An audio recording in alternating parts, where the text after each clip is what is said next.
typically in our local road funds, if I remember correctly by looking at the numbers last week, so basically we had a beginning fund balance of approximately, estimated beginning fund balance, but there shouldn't be any more adjustments to the fund from last audit year. Was about 1.4 million, I believe, in that range. So if this 800,000 or less, or whatever, taken out of it, it still would give us still a comfortable target fund balance in the local roads fund. So, because Act 51 is both local and major roads. Now this is just strictly, this particular item is just strictly local roads. So. What do we have in the major roads? Major, I believe we're estimated to have like around 600,000 currently in our fund balance. Which roughly is, we'll have 600,000 more. No, well, local. yeah, well, if you take the 1.4, if this whole 800,000 comes out, then yeah, around 600,000 involved. I think that the local roads will likely see a small increase. Madden came in well under budget. I don't know, when I say well under budget, what was that, 100 grand under or something like that? So that project will reflect a small savings back in local. What's our usual annual, the state gives us money and puts money into this act for us, what is that usually? Yeah, it's a formula driven grant. I know that the legislation last year passed some additional funding that can be either major or local. Typically, you know, in the past, typically the local funds, the local roads get less funded than the major roads. I mean, that's just typical any city. If I don't have numbers in front of me, but if I had to estimate what the annual amount usually are, it's like 1.5 to 1.6 local or major, and like around 900 to $1 million local. And then you can transfer some major to local in accordance with the law. So, but again, there's been extra funding approved at the legislation level that I just don't know what those effects are on our numbers yet. But so, do we have any idea what kind of savings we're realizing by not having to patch those roads with hot patch? Do we have any inkling of what that would be? Because that's a lot of money that we've thrown out and patched on these roads.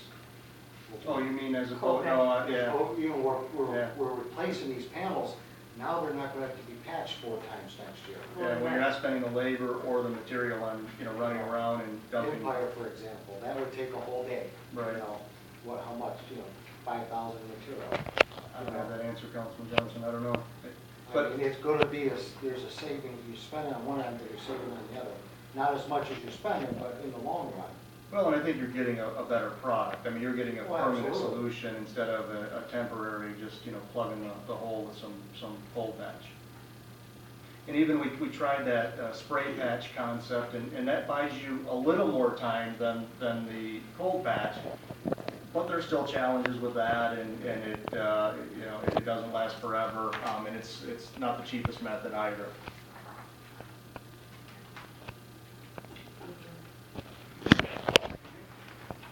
Number 18 is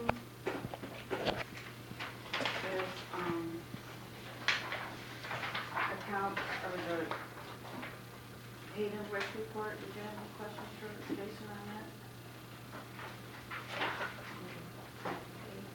19 is the budget and finance report.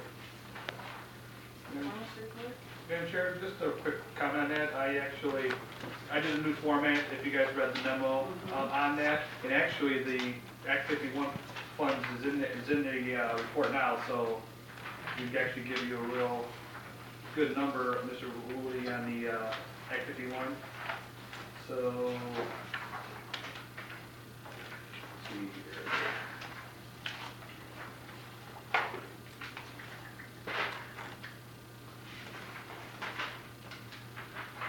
So the major road fund is on page 6 and local road fund's on page 7.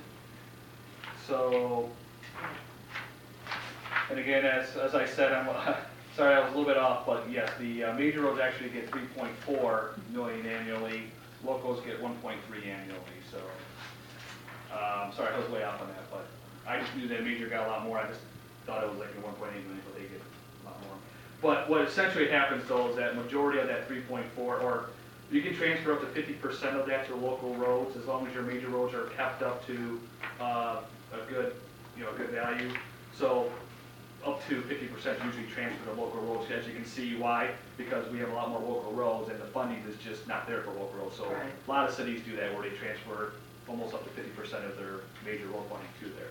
It's one of those give and take games, like how many major road construction we're gonna do compared to how much local road we can do, so.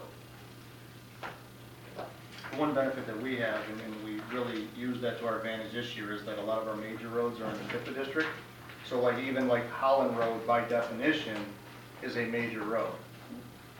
So, you know, we're meeting the objective of working on the major roads first as a priority and then the local roads second.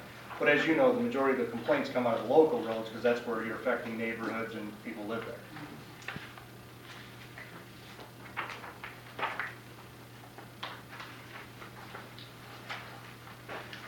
Planning was the report on the summer festival. Any questions for that? Madam Chair, we just like to bring this forward as a receive and file. You know, it's a complex festival. We want everyone to see, you know, just you know what exactly goes into it, and those are the details. A lot of planning. I mean, we've already started planning for next year. You know, I have a question on the distribution of the net revenues. How did we determine, you know, how to split those up? So we look at it based on commitment from the volunteer groups. Who is our partners? Because the one thing we need is volunteer people. So the group that typically manages that is the Junior League World Series, because we use their ability to pull the liquor license.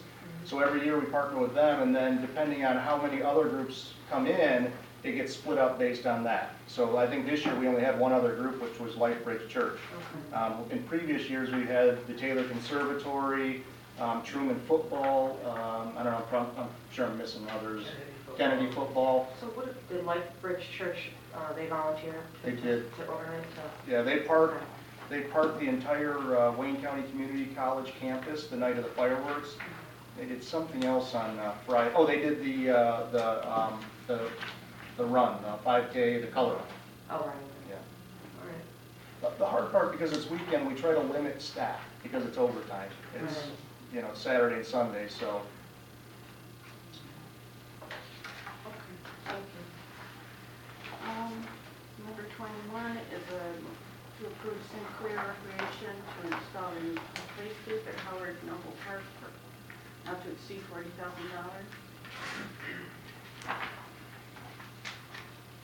Any questions for Jeff on that? How did you pick the Howard Noble Park? Was there some priority system set up or something? Well, Madam Chair, I believe that we look at all the parks, they have a failing playscape there. I know we've done some repairs to it. They have a wide open area, and it's time for them to get an upgrade, so. I mean, it's subjective, but we look at what they have and how long they've had it, so. As needed. What was that located on exactly? Sorry? What's that? Champagne and Like that one, you know, like if you turn. Okay. There's no ball fields there now, is there? Okay, no, that, okay. Yeah, by Mayfair and one of them. Okay. Yeah, Madam Chair, as Mr. Govek said, the equipment that's on site is very antiquated. It's almost dangerous. We did have, I don't remember what volunteer group, one of the banks donated. They came over and did some repair work and painted it. And I don't know when if this will be installed this year or not. But if it is, we will likely bring them back out in the spring and do a remulching project. Try to bring some life back to that park. This isn't a park that has a lot of kids also, and when you look at like what are the recreational opportunities for kids, that's one of the components that we review when we make the decision of how to apply for the grant. And I'm sure it says in there that I think $25,000 or $26,000 of this is being funded through the Wayne County Parks Grant. Oh, yeah. It's a pretty big neighborhood. It's almost like two neighborhoods. It is, yeah. That's close to us, too, isn't it? Yeah, drawing a blank on the Blair school. Moody. Blair Moody. Is it Blair Moody? I think so, yeah. Yeah. It is, Blair Moody. Yeah. Oh, I thought I was something else, but you're Well, probably it's the right. one where the schools are right. Moody and Oh, Johnson. yeah, yeah, it's Yeah. closer to Yeah. that. That's right. Oh, yeah. But Moody's the only one still open. Mhm. Yeah. Well, Johnson's. Oh, yeah. Is Is that? that? And we did look at other options, you know, we looked at, you know, a little bit of a bigger playscape, but honestly, for the additional $10,000, going to a $50,000 package, we didn't see the value in it. I thought that this was a little bit of a stretch because we did have to go into our own checkbook to spend a small portion of it, but compared to like a $25,000 option, the $40,000 upgrade is a big, big difference, so we think that the neighbors will like it. I don't know, were the renderings in your package? They're in the. They're in the Okay. heart, you know. So, you know, you guys had a chance to see what it looks like. Okay, number 22,